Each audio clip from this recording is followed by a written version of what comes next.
আসসালামু আলাইকুম ওয়া রাহমাতুল্লাহি ওয়া বারাকাতুহু নাহমাদুহু ওয়া নাসাল্লি আলা রাসূলিহিল কারীম আউযু বিল্লাহি মিনাশ শাইতানির রাজীম বিসমিল্লাহির রহমানির রহিম ক্বালাল্লাহু তাআলা ফিল কুরআনিল কারীম ওয়া ইয ওয়া'আদনা মূসা 40 লাইলাতান সুম্মা ইসতাগফতুমুল ইজলা মিন বাদিহি ওয়া আনতুম যালিমুন ওয়া ক্বালা আন-নবী সাল্লাল্লাহু আলাইহি সাল্লাম আশাদ্দুন নাস আযাবা ইয়াউমাল কিয়ামাতি রাজুলুন কতালাহু নাবিয়ুন আও কতালা নাবিয়ান।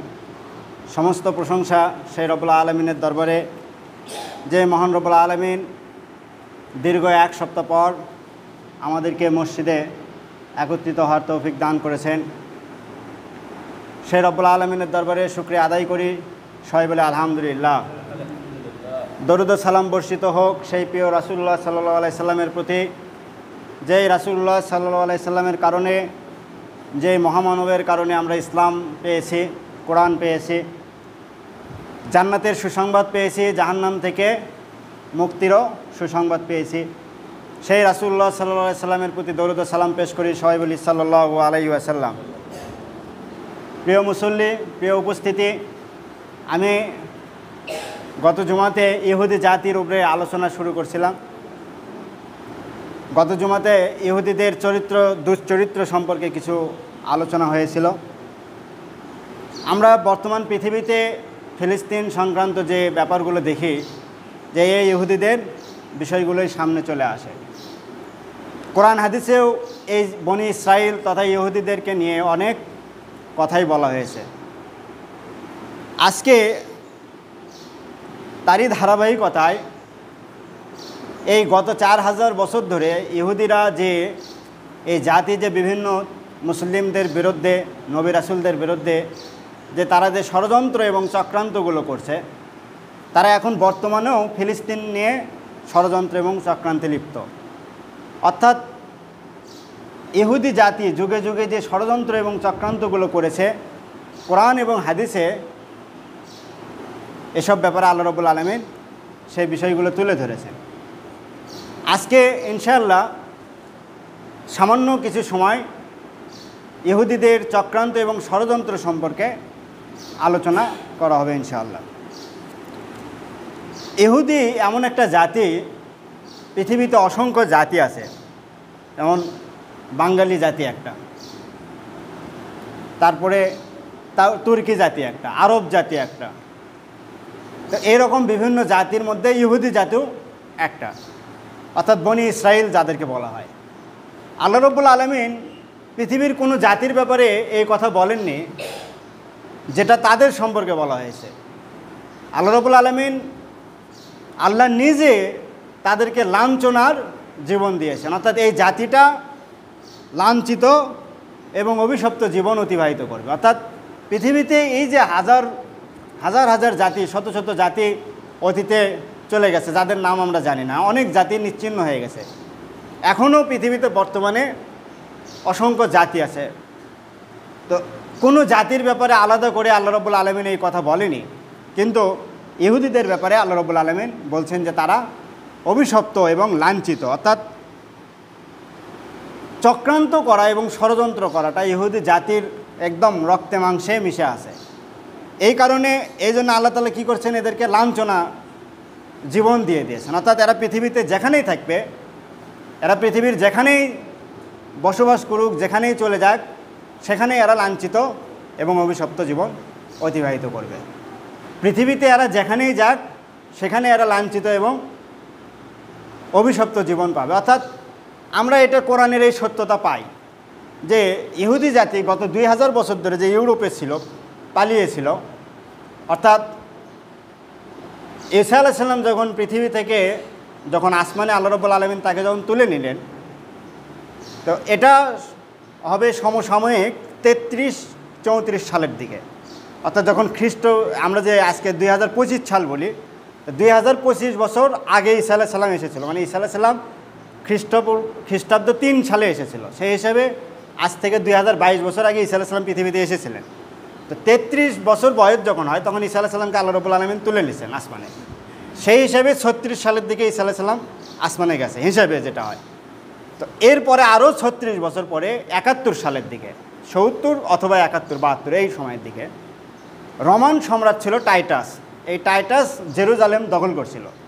দখল করার পরে একটা বড় বড় মেশিন সেট করছিল, করে ওই জেরুজালেম অঞ্চলটাকে ধুলাই মিশাই দেবে। সেই জন্যে সে যে বায়তুল মুকাদ্দাস, তারপর আরও যে বড় বড় পাথর ছিল, এই পাথরগুলো এই মেশিনে দিয়ে দিয়ে একদম ছোট ছোট করে দিত।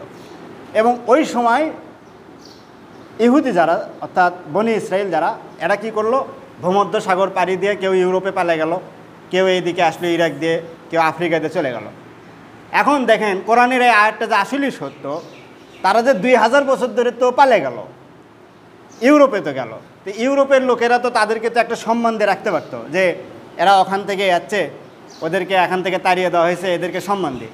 2000 বছরের ইতিহাসে ইহুদিরা কোথাও যে সম্মানের সহিত বেঁচে থাকতে পারেনি। অর্থাৎ ইউরোপেও তারা অভিশপ্ত এবং লাঞ্ছিত ছিল।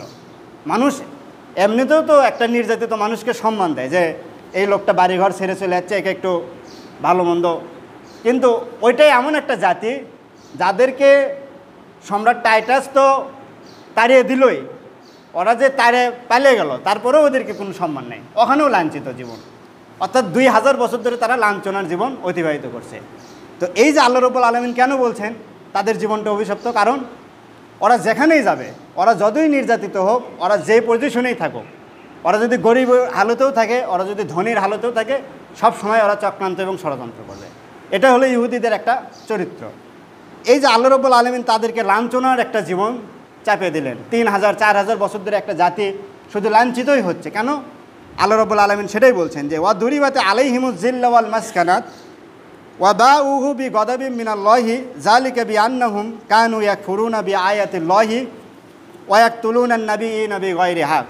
অর্থাৎ আল্লাহ রাব্বুল আলামিন বলছেন ওয়া দুরিবাত আলাইহিম, আর তাদের উপরে কি করা হলো, দুরিবাদ মানে হলো চেপে দেওয়া হলো, আপতিত করা হলো, জিল্লাত অপমান, আল মাসখানাত অনঠন, অভাব অনঠন, ওয়া বাউ এবং তাদেরকে চতুর্দিক দিয়ে পরিবেষ্টিত করে দেওয়া হলো বিগদাবিল্লাহ, আল্লাহর রাগ। অর্থাৎ ওরা যেখানেই থাকবে ওদের চতুর্দিকে আল্লাহর রাগ থাকবে, মানে আল্লাহ ওদের উপরে সবসময় রাগান্বিত অবস্থায় থাকবে। কেন? জালিকা, এটা বিআন্নাহুম, ওই কারণে যে কানু ইয়াকফুরুনা বিআয়াতিল্লাহ, কারণ তারা আল্লাহর আয়াতকে অস্বীকার করে, এই কারণেই তাদেরকে অভাব অনটন, লাঞ্ছনা এবং আল্লাহর রাগ তাদেরকে পরিবেষ্টন করে থাকবে। ওয়ায়াকতুলুনান নাবিয়্যিনা বিগাইরি হক, এবং নবীদেরকে তারা অন্যায়ভাবে হত্যা করত, নবীদেরকে অন্যায়ভাবে হত্যা করত এবং আল্লাহর আয়াতকে অস্বীকার করত। এই জন্য 4000 বছর ধরে আল্লাহ রাব্বুল আলামিন তাদের উপরে জিল্লত, অপমান, মাসকানাত, অনঠন এবং বিগদাবিল্লাহ, অর্থাৎ আল্লাহর রাগ তাদেরকে দিয়ে দিলেন। তার মানে তারা যেখানেই থাকবে এদের উপরে অভিশপ্ত জীবন এরা থাকবে। এরপরে আমরা যদি ইহুদিদের চক্রান্ত, যেগুলো ষড়যন্ত্রগুলো যদি দেখি, কোরআনের দিকে যদি তাকাই, তাহলে দেখব তাদের চক্রান্ত এবং ষড়যন্ত্রের মধ্যে একটা হলো তারা বাছুর পূজা শুরু করেছিল। বাছুর পূজা মানে গরুর পূজা যেটা করা হয়, যেটা দেখবেন বর্তমানে ভারতে হিন্দুরা, মুশরিকরা যেটা করে, এরা গরুর পূজা করে, গরুকে ভক্তি করে।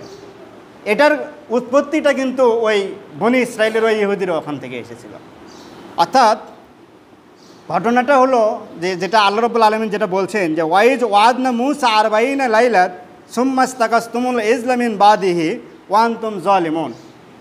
ওয়াইজ ওয়াদনা মুসা, ওয়াইজ মানে হলো স্মরণ করো সেই সময়ের কথা, ওয়াদনা মুসা, আমি মুসাকে কথা দিয়েছিলাম, আমি মুসাকে প্রতিশ্রুতি দিয়েছিলাম, আমি মুসাকে বলেছিলাম বা মুসার সাথে আমি ওয়াদা করেছিলাম, আরবাইনা লাইলাত 40 রাতের ব্যাপারে। অর্থাৎ আল্লাহ রাব্বুল আলামিন বনি ইসরাইলকে বলছেন যে স্মরণ করো সেই সময়ের কথা যখন আমি রব্বুল আলামিন মুসার সাথে 40টা রাতের ব্যাপারে কথা দিয়েছিলাম, 40টা রাতকে কথা দিয়েছিলাম, ওয়াদা করেছিলাম। সুম্মাস্তাকাসতুমুল, তারপরে তোমরা গ্রহণ করলে, ইজল মানে হলো বাছুর, মিন বাদিহি মানে হলো মুসা যখন চলে গেল, মুসার প্রস্থানের পরে তোমরা গরুর বাছুরের গ্রহণ করলে, মানে হলে তোমরা গরুর বাছুরকে পূজা করা শুরু করলে। তার মানে আল্লাহ রাব্বুল আলামিন মুসা আলাইহিস সালামকে বলছিল যে তুমি 40 রাত তুর পাহাড়ে এসে রোজা রাখো, ইবাদত করো। তো মুসা আলাইহিস সালাম 40 রাত সেখানে গেলেন, ইবাদত করলেন।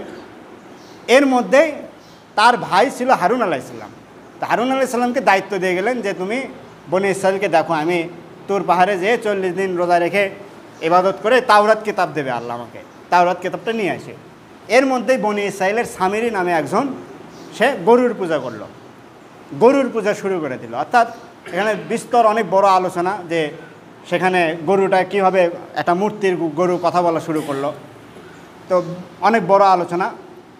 তো তারা এই গরুটাকে কি করলো, মাবুদ হিসেবে বা প্রভু হিসেবে, স্রষ্টা হিসেবে গ্রহণ করা শুরু করলো। তো এই যে আল্লাহ রাব্বুল আলামিন সেটাই বলছেন যে তারা কি করলো, বাছুর পূজা শুরু করলো। অর্থাৎ এটাও একটা চক্রান্ত যে আল্লাহর নবী মুসা আলাইহিস সালাম 40 দিনের জন্যে তুর পাহাড়ে গেলেন তাওরাত আনার জন্য, তাদের ভালোর জন্যে, কিন্তু এর মধ্যেই 40 দিন সময় পাইতেই ষড়যন্ত্র এবং চক্রান্ত শুরু করে দিল, তারা বাছুর পূজা শুরু করে দিল। এরপরে তাদের আরেকটা চক্রান্ত হলো তারা তাওরাত গ্রহণ করতে অস্বীকার জানালো। অর্থাৎ তারা তাওরাত গ্রন্থ যেটা মুসা আলাইহিস সালামের উপরে নাজিল হয়েছিল, এই কিতাব, মুসা আলাইহিস সালাম বললো যে এই তাওরাতের উপরে তোমরা ঈমান আনো, এই তাওরাতে যে নীতিমালাগুলো আছে, এই তাওরাতে যা আছে এগুলো মেনে চলো, কিন্তু তারা সেটা অস্বীকৃতি জানালো বা তারা সেটা মানতে চালো না। যেমন আল্লাহ রাব্বুল আলামিন সেটাই বলছেন যে ওয়াইজ কুলতুম ইয়া মূসা লান নুমিনা লাকা হাত্তা নারাল্লাহা জাহরাত ফাআখাযাতুকুমুল সাইফাতু ওয়া আনতুম তানজুরুন। অর্থাৎ ওয়াইজ কুলতুম, স্মরণ করুন সেই সময়ের কথা, কুলতুম যখন তোমরা সকলে বলেছিলে, অর্থাৎ বনি ইসরাইলেরা মুসাকে বলেছিল, ওয়াইজ কুলতুম স্মরণ করো সেই সময়ের কথা যখন তোমরা সকলে মুসাকে বলেছিলে, ইয়া মূসা, হে মূসা, লান নুমিনা, আমরা ঈমান আনবো না, লাকা তোমার উপরে, তুমি যে তাওরাত কিতাবের কথা বলছো, তুমি যে আল্লাহর কথা বলছো, এটার উপরে আমরা তোমার উপরে ঈমান আনবো না, হাত্তা নারাল্লাহা জাহরাত, যতক্ষণ না আমরা আল্লাহকে প্রকাশ্যে দেখব।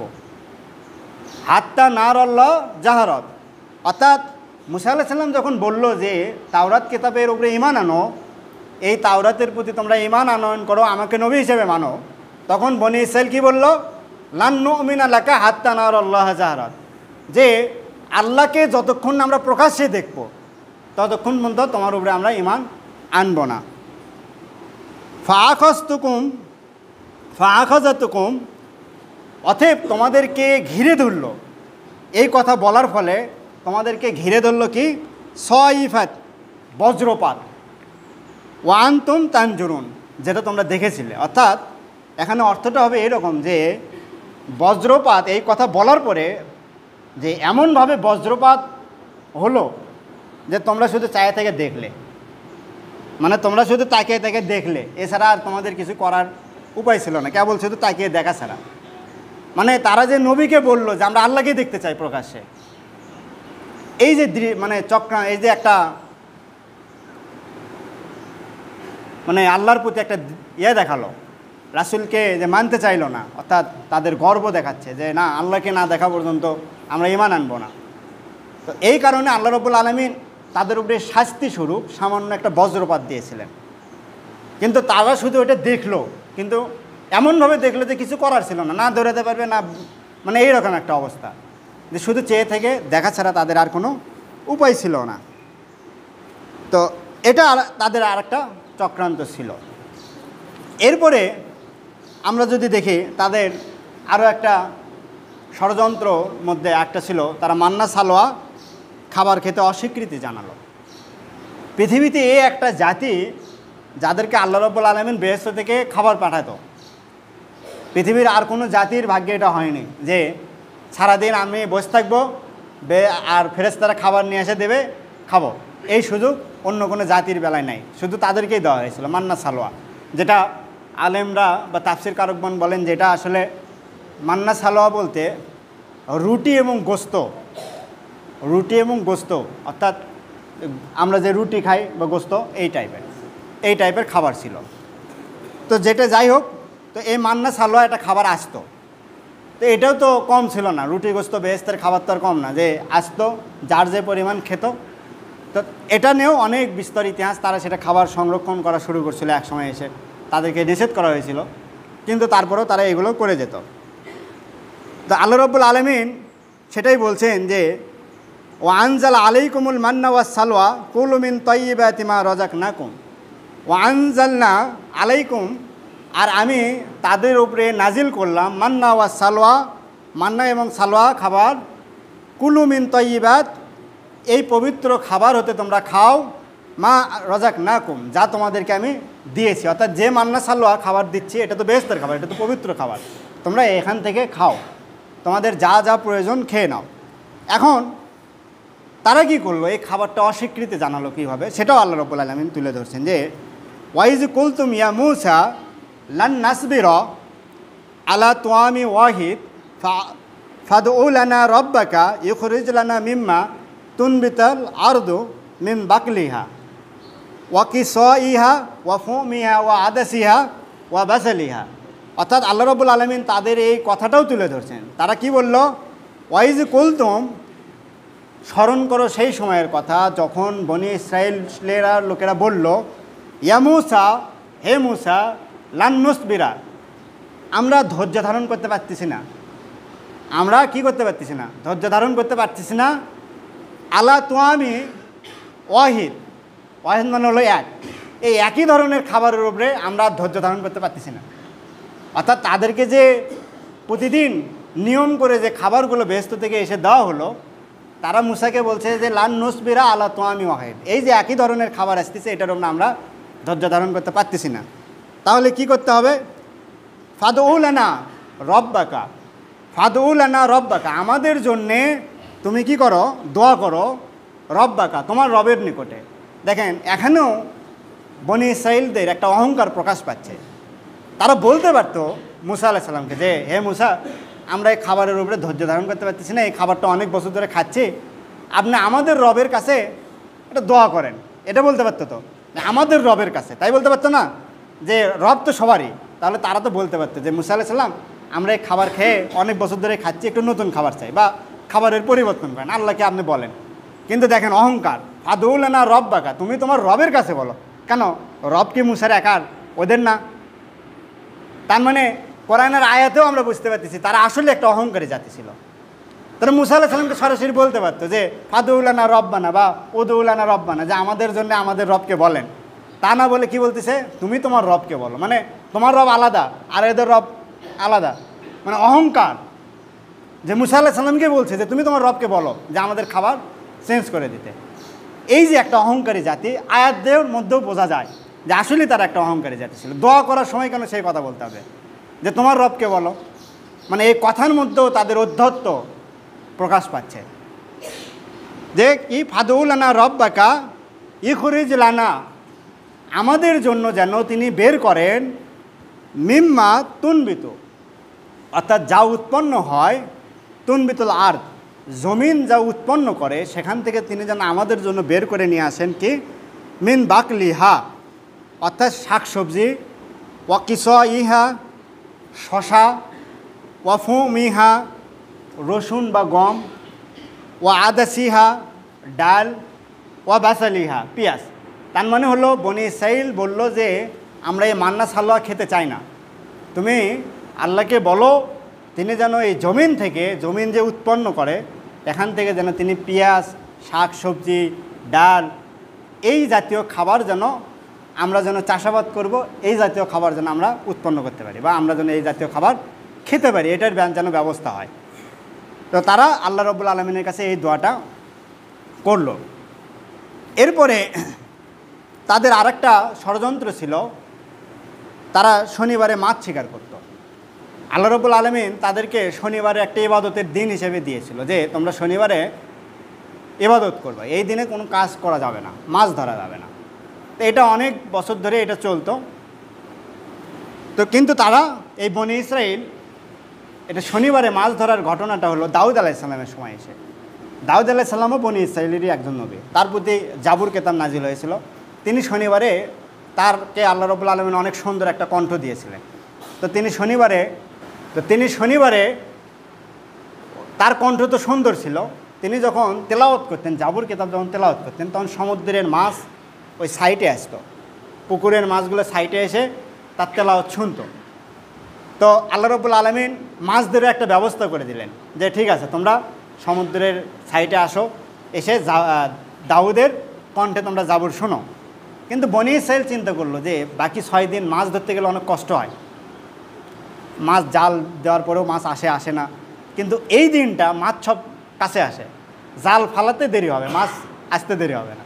তো এই শয়তানিগুলো তারা শুরু করলো যে শনিবারের দিন মাছ ধরা শুরু করলো। তখন আল্লাহ রাব্বুল আলামিন বললো যে না, এটা তো নিয়মের হলো না, আমি তো এই দিন মাছদেরই সুযোগ করে দিলাম যে তারাও যেন আসে, জাবুর শুনে দাউদ তেলাওয়াত করবে, তারাও শুনবে, তোমরাও শুনবা, তোমরা এই সুযোগে মাছ ধরবে, এটা তো অন্যায় হয়ে গেল। এই যে মাছ ধরার ব্যাপারে আল্লাহ তখন নিষেধ দিল যে না, শনিবারে মাছ ধরা যাবে না, তোমরা অন্য দিন মাছ ধরো, কষ্ট হোক মাছ পাবা, যেভাবেই হোক পাবা, কিন্তু শনিবারে ধরা যাবে না, কারণ শনিবারে বেশি সুযোগ, ওটা করা যাবে না। কিন্তু না, তারা কি করলো, তারপরে মাছ ধরা অব্যাহত থাকে গেল। তখন আল্লাহ রাব্বুল আলামিন তাদেরকে যখন ফাইনাল নিষেধ করলো যে না, এটা একদম নিষেধ, করা যাবে না, তাহলে আমি শাস্তি দেবো, তারপরেও তারা এটা করতে থাকলো। তখন আল্লাহ রাব্বুল আলামিন কী করলেন, ফালাম্মা আতাও আন মা নাহু আনহু কুলনা লাহুম কুনু কিরদাতাম খাসিরিন। অর্থাৎ ফালাম্মা আতাও, তাদের উপরে প্রদান করা হলো, তাদেরকে পরিণত করে দেওয়া হলো, আতা তারা যখন অধ্যত্ত করলো, আন মা নাহা, যে বিষয়ের উপরে যাদেরকে নিষেধ করা হয়েছিল ওই বিষয়ের ব্যাপারে যখন তারা অধ্যত্ত প্রকাশ করলো, অর্থাৎ আন্নাহা আনহু, এখানে অর্থ হলো যে তাদেরকে যে ব্যাপারে নিষেধ করলাম সেই ব্যাপারে তারা কি করলো, আতা মানে হলো অধ্যত্ত প্রকাশ করলো, কুলনা, তখন আমি বললাম, লাহুম তাদের উদ্দেশ্য করে, কি কুনু হয়ে যাও, কিরদাতাম খাসিন, বানরের পরিণত হয়ে যাও। অর্থাৎ আল্লাহ রাব্বুল আলামিন যারা এই শনিবারের দিন মাছ ধরা শুরু করলো, তারা অধ্যত্ত করলো, তখন আল্লাহ রাব্বুল আলামিন তাদেরকে উদ্দেশ্য করে বললো যে তোমরা নিঘৃণিত বানরে পরিণত হয়ে যাও। সঙ্গে সঙ্গে তারা বানরে পরিণত হয়ে গেল। তার মানে তারা শনিবারে মাছ শিকার শুরু করলো, তার কারণে কি হলো, বানরে পরিণত হয়ে গেল। এরপরে তারা আরেকটা চক্রান্ত করলো, সেটা হলো মুসা আলাইহিস সালামের প্রতি তারা অপবাদ দিল। মুসা আলাইহিস সালামের চেহারাটা ছিল খুবই সাদা, খুবই সুন্দর একটা চেহারা ছিল। তো এই সুন্দর চেহারার কারণে তিনি সবসময় ওই এমনভাবে কাপড়টা পরে থাকতেন যে তার কোনো চামড়া বাইরে বোঝা যেত না। তখন বনি ইসরাইল অপবাদ দেওয়া শুরু করলো যে মুসা আলাইহিস সালাম কাপড়টা পরতেন কেন, বেশি সাদা শুভ্রর কারণে, কারণ অন্ধকারের মধ্যে মুসা আলাইহিস সালামের যদি এই হাতের যদি এইটুকু যদি বের হয়ে থাকে তাহলে দেখা যায় এটার কারণে আলোকিত হয়ে যায় এলাকাটা। তো এই কারণে মুসা আলাইহিস সালাম নিজেই কাপড় দিয়ে পুরো শরীরটা ঢেকে রাখতেন। কিন্তু বনি ইসরাইল অপবাদ দেওয়া শুরু করলো যে মুসা শরীরে এইভাবে ঢেকে রাখে কেন, কারণ মুসার শরীরে অসুখ আছে, মুসা আলাইহিস সালাম অসুস্থ, তার বিভিন্ন রোগ আছে, গোপন রোগ আছে, এই কারণে উনি এইভাবে থাকে। এই যে একটা অপবাদ তারা কার উপরে দিল, মুসা আলাইহিস সালামের প্রতি দিল। তো এটার একটা ঘটনা আছে যে তিনি আল্লাহ রাব্বুল আলামিন এটা তাদের সামনে সেটা প্রকাশ করে দিয়েছিলেন যে মুসা আলাইহিস সালাম একবার গোসল করার জন্যে ওই কাপড় রেখে তিনি যখন গোসলে গেলেন, এটা একটা হাদিস আছে, বড় হাদিস। তো তিনি উঠে আসার পরে পাথরকে আল্লাহ রাব্বুল আলামিন বললো যে তুমি সরে দাও। তো পাথর চলা শুরু করলো। মুসা আলাইহিস সালাম যখন ওই অবস্থায় কাপড় নেওয়ার জন্য দৌড় মারলো, তখন কিছু বনি ইসরাইল দেখলো যে মুসা না, তো শরীরে কোনো অসুখ নেই, মুসা আলাইহিস সালাম তো ফ্রেশ শরীর, কোনো অসুস্থ নেই। তো এটা যখন জানিয়ে ফেললো তখন পাথর থেমে গেল। তখন মুসা আলাইহিস সালাম সঙ্গে সঙ্গে কাপড়টা পরে নিয়ে পাথরের উপরে, যে পাথর বেয়াদবি করলো, পাথর যে কাপড় নিয়ে দৌড় মারলো, এই জন্য পাথরের উপরে লাঠি দিয়ে আঘাত করলেন জোরে, এবং পাথরের উপরে যে আঘাত করলেন এটা পাথরের উপরে স্পষ্ট বোঝা যাচ্ছিল যে মুসা আলাইহিস সালাম পাথরে আঘাত করছেন। তার মানে এত শক্তিশালী নবী ছিলেন যে পাথরে লাঠি দিয়ে আঘাত করলে লাঠি ভাঙা দূরে থাক, পাথরেই দাগ দেখা যাচ্ছে যে হ্যাঁ পাথরে তো একটা কিছু হয়েছে। তো এই যে তাদের প্রতি যে মুসা আলাইহিস সালামের প্রতি যে তারা যে একটা অপবাদ দিল, এটা আল্লাহ রাব্বুল আলামিন সেটা প্রকাশ করে দিলেন যে না, এটা ঠিক আছে, তিনি তার কোনো অসুখ বিসুখ নাই। এটা হাদিসেও আছে, বুখারীর একটা বড় হাদিস আছে। তো কোরআনেও আল্লাহ রাব্বুল আলামিন সেটাই বলছেন যে ইয়া আইয়ুহাল্লাযিনা আমানু লা তাকুনু কাল্লাযিনা আযু মূসা ফাবাররাউল্লাহা মিম্মা ক্বালু ওয়া কানা ইনদাল্লাহি ওয়াজিহান। অর্থাৎ ইয়া আইয়ুহাল্লাযিনা আমানু, হে ঈমানদারগণ, লা তাকুনু তোমরা হয়েও না, কাল্লাজিনা তাদের মতো যারা কি বলতো আজ যারা মুসাকে কষ্ট দিত, আজা মূসা যারা মুসাকে কষ্ট দিত, ফাবাররাহুল্লাহ অতএব আল্লাহ রাব্বুল আলামিন কী করলেন, নির্দোষ প্রমাণিত করলেন। অর্থাৎ মুসাকে ওই কথা বলার দ্বারা তো মুসা আলাইহিস সালামকে তো মানসিক একটা কষ্ট দেওয়া হতো, যে যার কোনো অসুখ নেই তাকে যদি আপনি বলেন যে তার অসুখ আছে, তাহলে তো এটাও একটা কষ্ট দেওয়া। তো আল্লাহ রাব্বুল আলামিন করলেন কি, ফাবাররাহুল্লাহ আল্লাহ রাব্বুল আলামিন নির্দোষ প্রমাণিত করলেন মিম্মা কলু তা সেখান থেকে যা তারা বলতো, অর্থাৎ তারা যে ব্যাপারে বলতো মুসাকে কষ্ট দিত, যে ব্যাপারে কথাগুলো বলে, সেখান থেকে আল্লাহ রাব্বুল আলামিন মুসাকে নির্দোষ প্রমাণ করলেন। ওয়াকানা ইনদাল্লাহ ওয়াজিয়ান, আর মুসা আলাইহিস সালাম আল্লাহর কাছে একজন মর্যাদাবান নবী ছিলেন। তো মুসা আলাইহিস সালাম আল্লাহর কাছে একজন মর্যাদাবান নবী ছিলেন। এরপরে তারা মরিয়ম আলাইহিস সালামের চরিত্র অপবাদ দেওয়া শুরু করলো। ইহুদিদের আর একটা চক্রান্ত করলো, তারা মরিয়ম আলাইহিস সালামের উপরেও তারা বিভিন্নভাবে অপবাদ দিল যে তার এই সন্তান কী হবে। তখন এটাও আল্লাহ রাব্বুল আলামিন আয়াত দ্বারা নির্দোষ প্রমাণ করে দিলেন। এরপরে তারা ঈসা আলাইহিস সালামকেও হত্যার ষড়যন্ত্র করেছিল, যেমন অকৌলিহিম ইন্না কতালনা মাসি ঈসা ইবনে মারিয়াম রাসূলুল্লাহি ওয়ামা কতালুহু ওয়ামা সলাবুহু ওয়ালাকিন্না শুব্বিয়া লাহুম, অর্থাৎ ইন্না অকৌলিহিম, এবং তারা সকলে বলে যে ইন্না কতালনা, যে আমরা নিশ্চয় হত্যা করেছি, মাসি ইবনে ঈসা ইবনে মারিয়ামকে আমরা হত্যা করেছি, রাসূলুল্লাহ আল্লাহর যে রাসূল ঈসা ইবনে মারিয়াম ছিল তাকে আমরা হত্যা করেছি, ওয়ামা কতালুহু তারা তাকে হত্যা করতে পারেনি, ওয়ামা সলাবুহু এবং তারা তাকে শুলেও চড়াতে পারেনি, ওয়ালাকিন শুব্বিয়া লাহুম তারা সন্দেহে আপতিত হয়ে আছে। অর্থাৎ 2000 বছর ধরে ইহুদিরা এখনও সন্দেহ আছে যে তারা আসলে ঈসাকে হত্যা করছে না করতে পারেনি। এই যে 2 দিন আগে ইস্টার সানডে গেল, এই ইস্টার সানডে মূলত তারা পালন করে, তারা মনে করে যে ঈসাকে আমরা হত্যা করছিলাম। ঈসা 3 দিন পরে আবার জীবিত হয়ে যাচ্ছিল, কবর থেকে বের হয়ে এসে তার এক শাগরেদ ছিল পিটার, এই সেন্ট পিটারকে দায়িত্ব দিয়ে তিনি নিরুদ্দেশ হয়ে গেছেন, এটা তারা মনে করে। তো আল্লাহ বলতেছেন যে তোমরা মারতেই পারলা না, অমা কতলু তোমরা তো তাকে হত্যাই করতে পারো নি, তাহলে আবার তার ঘুরে আসলো কবে? অর্থাৎ তারা হত্যাও করতে পারলো না, অমা সলাবু এবং শুলেও চড়াতে পারেনি, কিন্তু তারা সন্দেহ আছে। অর্থাৎ ইহুদিদের একটা জাতি একটা দল মনে করে যে হত্যা করছিলাম, 3 দিন পরে আবার আসছিল। আর এক দল মনে করে যে আসলে হত্যা করছিলাম না কাক মারছিলাম শিওর না। 2000 বছর ধরে তারা এই সন্দেহে আবর্তিত হয়ে আছে। এরপরে তাদের আর একটা ষড়যন্ত্র ছিল, তারা আল্লাহর সাথে বেয়াদবি করত। যেমন আল্লাহ রাব্বুল আলামিন সেটাই বলছেন যে লাকাদ সামিআল্লাহু কাওলাল্লাযিনা ক্বালু ইন্নাল্লাহা ফাকির ওয়া নাহনু আগনিয়াউ। লাকাদ সামিআল্লাহ আল্লাহ রাব্বুল আলামিন সেই সব কথা শোনেন, তাদের কথা শুনেছেন, কওলাল্লাযিনা যারা বলে, ক্বালু তাদের সেই সব কথা আল্লাহ রাব্বুল আলামিন শোনেন, তারা কি বলে, ইন্নাল্লাহা ফাকির ওয়া নাহনু আগনিয়াউ, নিশ্চয় আমরা ধনী আর আল্লাহই ফকির, আল্লাহই গরিব। কারণ আল্লাহ জাকাতের যখন তাদেরকে বলা হলো যে তোমরা জাকাত দাও, সম্পদ থেকে জাকাত দাও, তখন তারা বললো যে জাকাত দেবো আমরা আমাদের সম্পদ থেকে, তার মানে তো আমরাই ধনী, আল্লাহই গরিব, আল্লাহকে দেওয়া লাগতেছে। এই যে আল্লাহর সাথে একটা তারা বেয়াদবি করা শুরু করলো। এরপরে তারা নবী রাসূলদেরকেও হত্যা করতো, যেটা আমি গত জুমাতেও আলোচনা করেছি যে ওয়ায়াকতুলুনান নবী গায়রিহা, তারা অসংখ্য নবীদেরকে অন্যায়ভাবে হত্যা করত। এরপরেও তারা মুহাম্মদ সাল্লাল্লাহু আলাইহি ওয়াসাল্লামকেও হত্যার চেষ্টা করেছিল, কিন্তু করতে পারেনি। মুহাম্মদ সাল্লাল্লাহু আলাইহি ওয়াসাল্লামকে তারা বিষ প্রয়োগ করার চেষ্টা করেছিল খাবারে, এবং একটা জায়গাতে মুহাম্মদ সাল্লাল্লাহু আলাইহি ওয়াসাল্লামকে দাওয়াত দিয়েছিল যে আপনি আসেন আমাদেরকে দিনের দাওয়াত দেবেন। তো ওপর থেকে আরেক দল রেডি ছিল পাথর ফেলে দেবে, মুহাম্মদ সাল্লাল্লাহু আলাইহি ওয়াসাল্লামের উপরে পাথর নিক্ষেপ করবে, মানে মুহাম্মদ সাল্লাল্লাহু আলাইহি ওয়াসাল্লামকে একটা জায়গায় নিয়ে গেছে, তারা বলতেছে যে আমাদেরকে দিনের দাওয়াত দেন, আসেন কিছু ওয়াজ নসিহত করেন। মুহাম্মদ সাল্লাল্লাহু আলাইহি ওয়াসাল্লাম গেছেন, বসে আছেন, আর একদল লুকে আছে পাথর নিয়ে, যে ওপর থেকে পাথর ফেলে দেবে। তো এটা আবার আল্লাহ রাব্বুল আলামিন জিবরাইলের মাধ্যমে রাসূল সাল্লাল্লাহু আলাইহি ওয়াসাল্লামকে জানিয়ে দিয়েছেন যে ইহুদিরা কিন্তু এই ষড়যন্ত্র করতেছে। তার মানে তারা যে অসংখ্য নবীদেরকে হত্যা করছে, মুহাম্মদ সাল্লাল্লাহু আলাইহি ওয়াসাল্লামকেও হত্যার চেষ্টা করেছিল, কিন্তু পারেনি। তো এই যে তাদের চক্রান্ত এবং উদ্ধত্যপনা, এটা হাজার হাজার বছর ধরেই চলছে।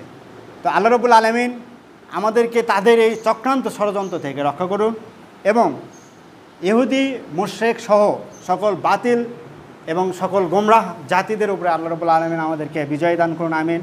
আসসালামু আলাইকুম ওয়া রাহমাতুল্লাহি ওয়া বারাকাতুহু।